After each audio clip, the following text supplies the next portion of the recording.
So the first question that has come from the press, very interesting question.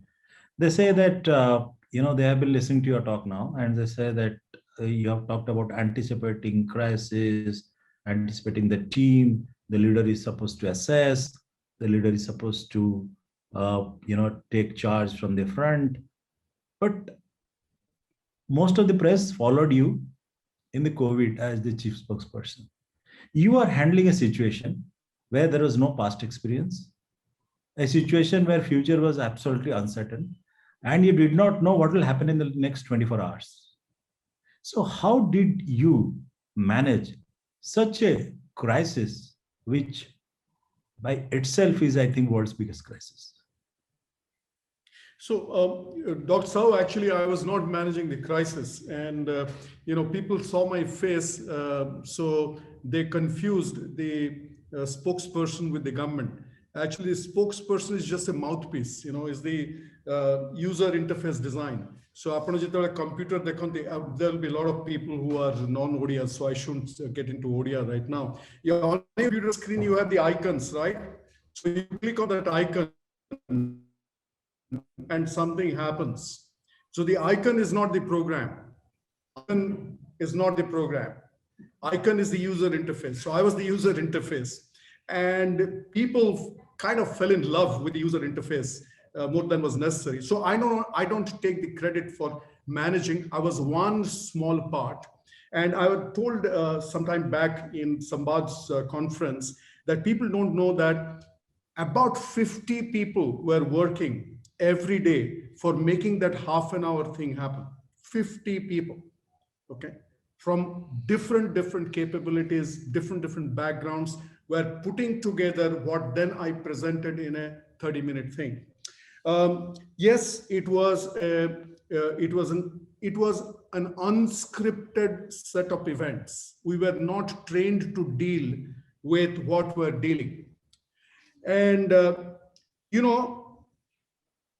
it happened because of the following things that I would like to bring to your attention, but I'll be very brief.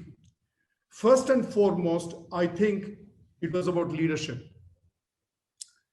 Job of a leader is to create basically the following things. One is job of a leader is to deliver what is called constancy of purpose. Purpose has to remain constant. What is it that I'm going to stand for? So the constancy of purpose must be there. And that constancy of purpose came from the Honorable Chief Minister.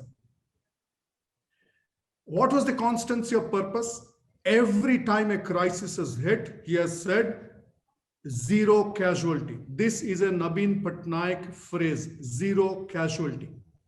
There may be a cyclone, there may be a pandemic. Yes, sometimes there is casualty.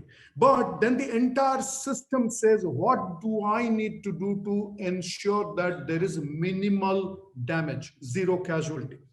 So when the pandemic actually happened, the leadership's constancy of purpose was in full play.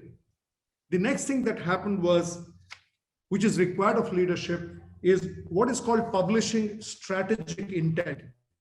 What do I want my people to do? That is called strategic intent, not ordinary intent. So here's a pandemic, here's a cyclone, and what do I want you to do for me?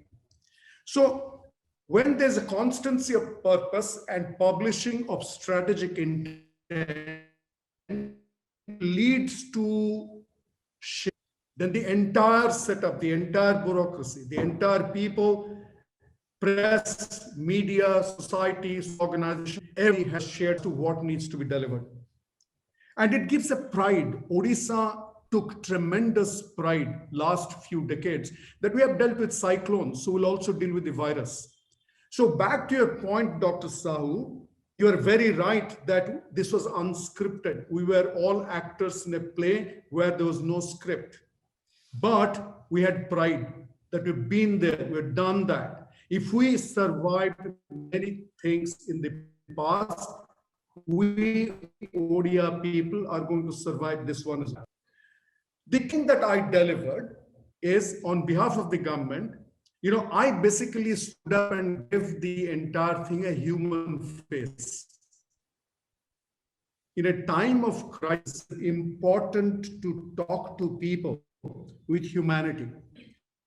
This is an example of anticipative management.